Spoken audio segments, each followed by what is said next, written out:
আসসালামু আলাইকুম। আজকে আমি একটি পিঠা বানিয়ে দেখাবো। আমি একটি পিঠা বানিয়েছি, সেটাই আপনাদের সাথে শেয়ার করতে এসেছি। তো এখানে আমি কিছু লাচ্চা সেমাই নিয়েছি আর তার মধ্যে দিয়ে দিলাম চিনি। এই পিঠাটি খেতে খুবই মজা, আমি বানিয়েছি, খুবই টেস্টি হয় পিঠাটি।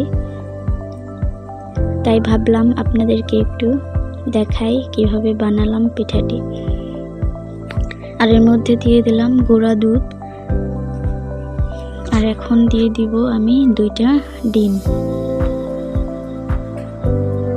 এই তো ডিম দুটো দিয়ে দিয়েছি। এখন আমি সুন্দরভাবে মেখে নেব এগুলো সবগুলো।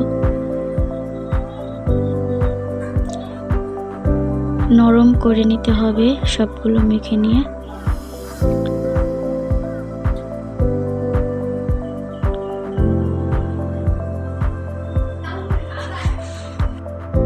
এই তো মেখে নিতেছি।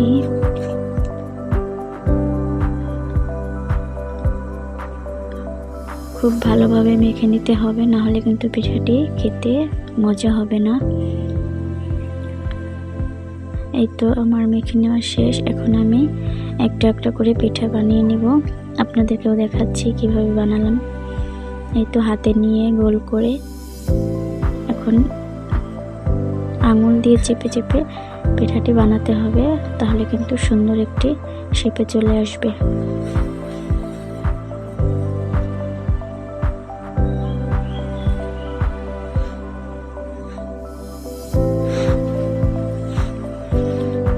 এই তো আমার একটা পিঠা বানানো হয়ে গেছে। আমি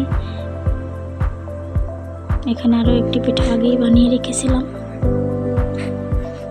আপনাদেরকে দেখানোর জন্য আমি আরো একটি পিঠা বানিয়ে নিচ্ছি। চাইলে আপনারাও আমার এই পিঠার রেসিপি বানিয়ে খেতে পারেন, খুবই মজা হয়। এই তো দেখুন, একইভাবে আমি আরো একটি পিঠা বানিয়ে নিলাম। কিছুক্ষণের মধ্যে আমার অনেকগুলো পিঠা বানানো শেষ, তাই আমি এখন এগুলো ভেজে নিব। আর একটি প্যানে আগেই তেল দিয়ে রেখেছিলাম গরম করার জন্য। এই তো গরম হয়েছে, এখন আমি পিঠাগুলো দিয়ে দিব এক এক করে। তেলটি বেশি গরম করিনি, হালকাভাবে গরম করেছি। আপনারা দেখেই বুঝতে পারছেন কিভাবে আর কতটুকু গরম করেছি। বেশি গরম করিনি, তাহলে পিঠাটি পুড়ে যাবে।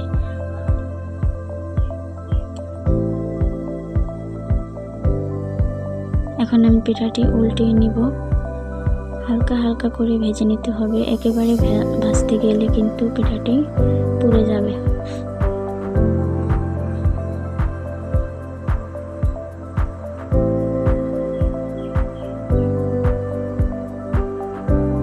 এই তো পিঠাটি প্রায় আমার বানানো হয়ে গেছে।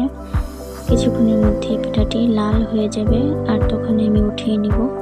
এই তো লাল লাল হয়েছে, দেখতে যেমন সুন্দর, পিঠাটি খেতেও কিন্তু তেমনই সুন্দর, মজা। আপনারা চাইলে বানিয়ে খেতে পারেন। আর আমার পিঠাটি বানানো কেমন হয়েছে অবশ্যই সবাই জানাবেন। অনেক কষ্ট করে ভিডিও বানাই, প্লিজ সবাই একটা করে লাইক দিয়ে যাবেন। আর কেমন হয়েছে অবশ্যই জানাবেন। সবাই ভালো থাকবেন। আল্লাহ।